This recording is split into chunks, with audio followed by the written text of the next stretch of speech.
దేవుని మీద ప్రమాణం చేసి దేవుని మీద ప్రమాణం చేసి అంతా నిజమే చెప్తాను. అంతా నిజమే చెప్తాను. అబద్ధం చెప్పను. అబద్ధం చెప్పను.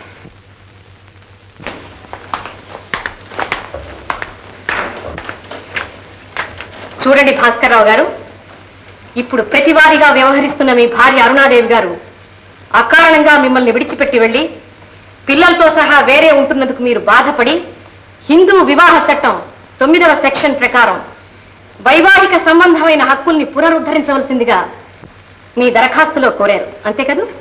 అవును. That's all your honour.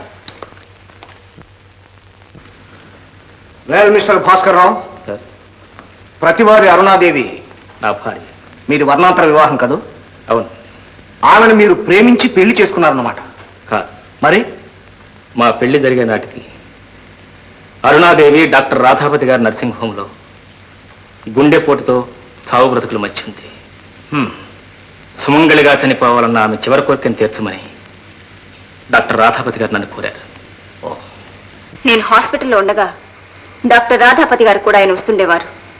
నన్ను పెళ్లి చేసుకోమని ఆయనే అడిగారు. ఆయనే మిమ్మల్ని అడిగారా? అవును. I see. మరి మీరు హాస్పిటల్లో చావు బ్రతుకుల మధ్య ఉన్నారని, సుమంగళిగా చనిపోవాలని ఆశపడ్డారని, ఆఖరి క్షణాల్లో ఉన్న మీ కోరిక తీర్చడం కోసం ఆయనే మిమ్మల్ని పెళ్లి చేసుకున్నారని చెప్పారు. అదంతా అబద్ధం. అసలు నాకు అలాంటి పరిస్థితి ఎప్పుడూ రాలేదు. నన్ను పెళ్లి చేసుకోమని ఆయన నేను అడగలేదు. మీది వర్ణాంతర వివాహమే కదూ? ఆ సంగతి నాకు పెళ్ళైన తర్వాత తెలిసింది. అంటే పెళ్లికి ముందు ఆయన హరిజనుడని మీకు తెలీదా? లేదు, నాకు ఆయన చెప్పలేదు. ఆయన చెప్పానంటున్నారు. అదంతా పచ్చి అబద్ధం. అంటే ఆయన్ని పెళ్లికి ముందు మీ కులస్తుడే అనుకున్నారు కదూ? అవును. మరి ఆయన హరిజనుడని మీకెప్పుడు తెలిసింది? వాళ్ళ అక్కగారు వచ్చాక. ఎలా తెలుసుకోగలిగారు? ఆవిడ చేతలు, మాటలు, రూపం. డాక్టర్ రాధాపతి గారు, భాస్కర్రావు గారు అరుణాదేవి గారు పెళ్లి చేసుకోవటం మీకు తెలుసు కదా? నేనే దగ్గరుండి చేయించాను. భాస్కర్రావు గారి కోరిక పైన కాదు, ఆఖరి క్షణాల్లో ఉన్న ఆమె కోరిక పైన. ఆపరేషన్ జరిగాక కూడా ఆమె బ్రతికింది కదా, మరి అవే ఆఖరి క్షణాలని ఎలా అనుకున్నారు? డాక్టర్గా మీ మీద మీకు నమ్మకం లేక? న్యాయం మీ పక్షాన ఉన్నా కేసుకు సాక్ష్యం పైన ఆధారపడి భయపడతారు అంటే ప్లేడర్గా మీ మీద మీకు నమ్మకం లేకనా? No no, our case mainly depends upon the evidence. Of course, our case also mainly depends upon the condition of the patient. It's all right. It's all right. Bhaskarrao garu తన కులం గురించి చెప్పలేదని అరుణాదేవి గారు అంటున్నారు. నిజమే కదా? అంతా నిజమే చెప్తానని ప్రమాణం చేసిన దగ్గర నుంచి ఆవిడ చెప్పినవన్నీ అబద్ధాలే. అబద్ధాలని మీరెలా చెప్పగలరు? నిజం నాకు తెలుసు కనుక. భాస్కర్రావు కులం గురించి ఆమె నాతో చెప్పింది. ఆవిడికి ఏమీ పట్టింపలేదన్న, పైగా వాళ్ళ అత్తయ్యను మామయ్యను కూడా ఒప్పించి పెళ్లికి తీసుకురమ్మంది. అంటే సీతాపతి గారికి జగదాంబ గారికి ఈ విషయం మీరు చెప్పారన్నమాట. శివ పచ్చి అబద్ధం. యథార్థవాది లోక విరోధి అని చెప్పేసి అంటూ ఉంటారు. అయినప్పటికీ నీ కూడా కోర్టులో మాత్రం నిజం చెప్పేస్తూ ఉంటాను. అమ్మా, ఈ సంగతి నాకు ఎంత మాత్రమో చెప్పలేదు. మరి మీరు పెళ్లికి ఎందుకు వెళ్ళలేదు? ఇష్టం లేక. ఇష్టం లేకపోవడానికి కూడా కారణం ఉండాలిగా.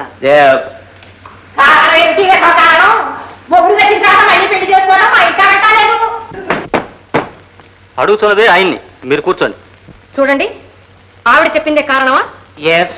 మరి పెళ్లి జరిగిన తర్వాత, ఆమె కోలుకున్న తర్వాత మీరు హాస్పిటల్ కి వెళ్ళారు కదూ? ఎస్. భాస్కర్రావు గారిని విడిచిపెట్టి ఇంటికి వచ్చేయమని చెప్పారు కదూ? ఎస్.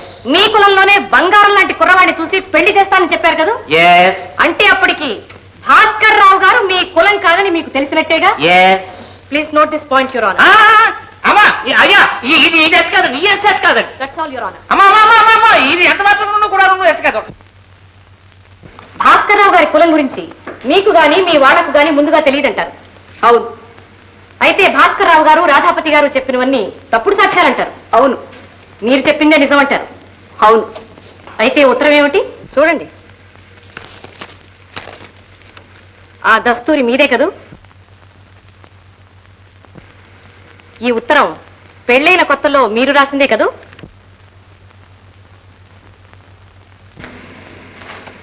యువర్ ఆనర్, ప్రతివాది పెళ్ళైన కొత్తల్లోనే విశాఖపట్నంలో ఉన్న కరుణ సమాజం మహర్షి గారికి రాసిన ఉత్తరం ఇది. భాస్కర్రావు గారి కులం తనకు పెళ్లికి ముందే తెలుసునని, ఆయన దేవుడు కనుక కులాలకు అతీతుడని, ఆయన చేసిన త్యాగం ప్రపంచంలో ఏ మనిషి చేయలేడని ఆమె స్వహస్తాలతో రాసిన ఉత్తరం ఇది. ఎక్స్క్యూజ్ మీ యువర్ ఆనర్, ఇది ఆమె దస్తూరియే కావచ్చు, కానీ భాస్కర్రావు గారు ప్రతివాదిని బలవంత పెట్టి రాయించిన ఉత్తరం అది. ఎస్. యువర్ ఆనర్, ఉత్తరం బలవంతంగా రాయించారా ఇష్టంతో రాశారా అనేది కాదు కోర్టు వారు గమనించవలసింది. ఇష్టంతో రాసినా అయిష్టంతో రాసినా భాస్కర్ రావు గారి కులం తన కులం ఒకటి కాదన్న విషయం అరుణాదేవి గారికి ఈ ఉత్తరం రాసే నాటికే తెలుసు.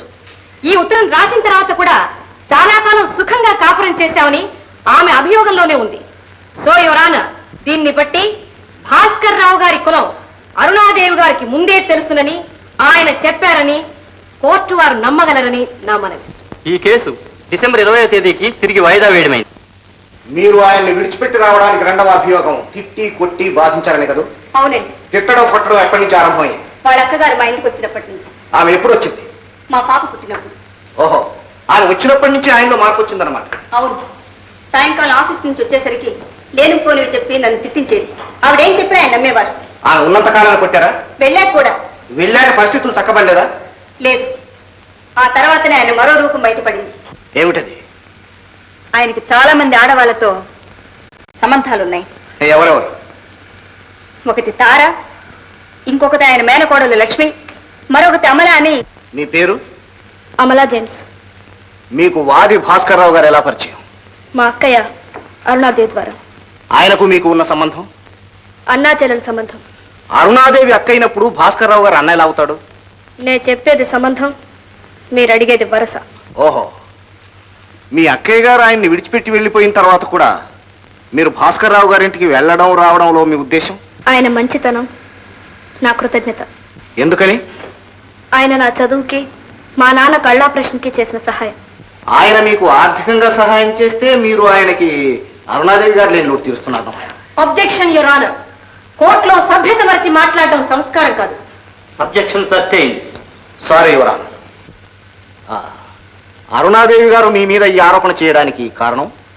నా మీద అనుమానంతో మాత్రం కాదు. చెల్లెలు కాబట్టి ఆమెకి వ్యతిరేకంగా సాక్ష్యం చెప్పనని, దాంతో ఆమె కేసు బలపడుతుందని అనుకుని ఉండొచ్చు. మరైతే ఎందుకు వ్యతిరేకంగా చెప్తున్నారు? ఎంత అన్యాయంగా అడుగుతున్నారు సార్. ఇది నా శీలానికి సంబంధించిన విషయం. మరొక వైపు ఒక మంచి మనిషిని వంచే విషయం. ఆయన మంచివాడు అనటానికి మీకు డబ్బు సహాయం చేయడమేగా కారణం? కాదు. ఒకప్పుడు చావు బ్రతుకుల మధ్య ఉన్న మా అక్కయ్యని ఆమె బంధువులు కూడా దిక్కులేని శవాన్ని రోడ్డు మీద వదిలేసినట్టు వదిలి వెళ్ళిపోతే అటువంటి శవానికి తాళి కట్టి ప్రాణం పోసిన త్యాగమూర్తి మంచివాడు కాక దుర్మార్గుడు అవుతాడా సార్? వారి సంసారంలో కలతలు రావడానికి కారణాలు ఏమైనా చెప్పగలరా? కేవలం ఆమె అపోహ, ఆమె అనుమానం, ఆమె అహం. నీ పేరు? మా బాబు అప్పలు అంటాడండి, మా ఆయన అప్పి అంటాడండి, మీలాంటి వాళ్ళు అంతాను అప్పలమ్మ అంటారండి. నువ్వు భాస్కర్ రావు గారి ఇంట్లో పని మనిషివేగా? ఇప్పుడు ఏం చేస్తున్నావు? పని లేదండి. అమ్మగారు, మీ ఇంట్లో పని ఉంటే ఇప్పిస్తారండి. ఆ తర్వాత చూద్దాం. ముందు నేను అడిగే వాటికి సమాధానం చెప్పు. భాస్కర్ రావు గారు అరుణాదేవి గారు అన్యోన్యంగా ఉండేవారా? కొట్టుకునేవారు కాదనమాట. కొట్టుకునేవారండి. మరి అన్యోన్యంగా ఉండేవారన్నా? అయ్య బాబోయ్, అంతంత పెద్ద మాటలు నాకు తెలిసాడవ్వండి. వారిద్దరూ బాగా కొట్టుకునేవారా? చాలా బాగా. నువ్వు చూసావా? కళ్ళారా చూసావా? మరి ఎలా చెప్తున్నావు? గలాసులు, వన్నం కంచాలు, డబ్బాలు, తలుపులు డబడబడ పగిలిపోయాయండి. ఆయనే కొట్టారని ఎలా చెప్పగలవు? అమ్మగారే తిరగబడ్డారేమో. అయ్య బాబోయ్, నా మూడు సచ్చినోడు తాగొచ్చి కొడితే నేనే తిరగబడినండి. అమ్మగారు ఎలా తిరగబడతారండి? అయ్యగారే కొట్టేసేవారండి. అయ్యగారు నిన్ను కూడా ఒకసారి కొట్టారటగా? ఏనా సచ్చివాడు చెప్పాడండి మీకు? అయ్యగారు అలాంటి వారు కాదండి, ఆడవాడు మీరు సైజ్ చేసుకోరండి. Please note this point sir. Your honour, Arunadevi గారిని భాస్కర్ రావు గారు కొట్టి తిట్టి బాధించారని, పరాయి స్త్రీలతో సంబంధం పెంచుకుని ఆమెను ఇంటి నుంచి వెళ్ళగొట్టారని చెప్పిన సంగతి ఎంత మాత్రం నిజం కాదనేది అప్పలమ్మ, అమలా జేమ్సుల సాక్ష్యాల ద్వారా నిర్దుష్టంగా తెలుస్తోంది. యువర్ ఆనర్, ఇవన్నీ కుంటి సాకులు, దూరాన్వయాలు. వాది అంత సప్రవర్తనాపరుడే అయితే, భార్యను హింసించని నీతివంతుడే అయితే, పరాయి స్త్రీని కన్నెత్తి చూడని శ్రీరామచంద్రుడే అయితే ఈ ఉత్తరం రాయాల్సిన అవసరం? ఈ ఉత్తరంలోని ప్రతి అక్షరం భాస్కర్ రావు గారు వ్రాసిందే. కానీ వారి మనస్ఫూర్తిగా వ్రాస్తే ఈ ఉత్తరంలో 4 సార్లు భాస్కర్ రావు అని సంతకాలు చేయాల్సిన అవసరం లేదు. ముందు స్నేహాలని వ్రాసి దాన్ని కొట్టివేసి మళ్ళా చెడు స్నేహాలని వ్రాయరు. దీన్ని బట్టి అరుణాదేవి, ఆమె బంధువులు భాస్కర్ రావు గారి నుండి విడిపోవాలని ముందుగా నిశ్చయించుకుని ఆయన చేత బలవంతంగా ఈ ఉత్తరాన్ని రాయించుకున్నారన్నది రుజువవుతోంది. ఇది ఆలోచించకుండా తన జీవితాన్ని తను బలి చేసుకుంటూ పిల్లల భవిష్యత్తును బలిపీఠం మీద నిలబెట్టింది అరుణాదేవి. సో యువర్ ఆనర్, భవిష్యత్తులో వర్ణాంతర వివాహాలు చేసుకునే వారికి న్యాయస్థానం వీరికిచ్చే తీర్పు అడ్డుగోడ కాకూడదని న్యాయస్థానం వారి అభ్యర్థనను మన్నించి వారి కాపురాన్ని పునరుద్ధరించవలసిందిగా ప్రార్థిస్తున్నాను. హిందూ వివాహ చట్టం 9వ సెక్షన్ క్రింద తన వైవాహిక సంబంధమైన హక్కుల్ని పునరుద్ధరించవలసిందిగా వాది భాస్కరరావు గారు పెట్టుకున్న దరఖాస్తును కోర్టు వారు మంజూరు చేసి ఇరుపక్షాల వాదన విన్న తరువాత ప్రతివాది అరుణాదేవి అభియోగాలు అసత్యాలని కోర్టు వారు పూర్తిగా నమ్ముతున్నారు. కాబట్టి ఈ రోజు మొదలు 1 నెల రోజుల లోపుగా ప్రతివాది అరుణాదేవి పిల్లలతో సహా వాది భాస్కరరావు దగ్గరికి వెళ్లి అతనితో వైవాహిక జీవితాన్ని గడపవలసి ఉన్నది. ప్రతివాది ఈ తీర్పుకు కట్టుబడి ప్రవర్తించవలసిందిగా న్యాయస్థానం ఆజ్ఞాపించుతున్నది. నిండు న్యాయస్థానమును ఈ తీర్పు వెల్లడించుతున్నాను. లేదు, నా పిల్లలు పంపించను. నా పిల్లలు నా దగ్గరే ఉండాలి. అలా నిలుపడదమ్మా. కోర్టు వారిచ్చిన తీర్పును కాదని మీరు ఆయన దగ్గరకు వెళ్లకుండా ఉండటమే పెద్ద నేరం. కావాలంటే ఆయన మీ మీద చర్య కూడా తీసుకోగలడు. లాయర్ గారు, వేరే ఏ మార్గం లేదా? ఆయనంతటా ఆయన వద్దంటే తప్ప వేరే ఏ మార్గం లేదమ్మా.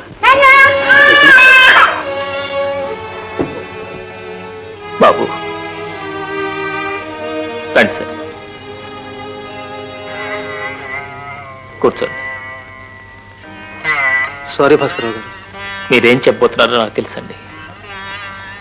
అయినా ఎంత గొడవ జరిగాక ఆమె ఇక్కడికి ఎలా వస్తుంది, నాతో ఎలా కాపురం చేస్తుంది? అదంతా నా దురదృష్టం. కానివ్వండి, వస్తానండి. మంచిదండి, చాలా థ్యాంక్స్ అండి.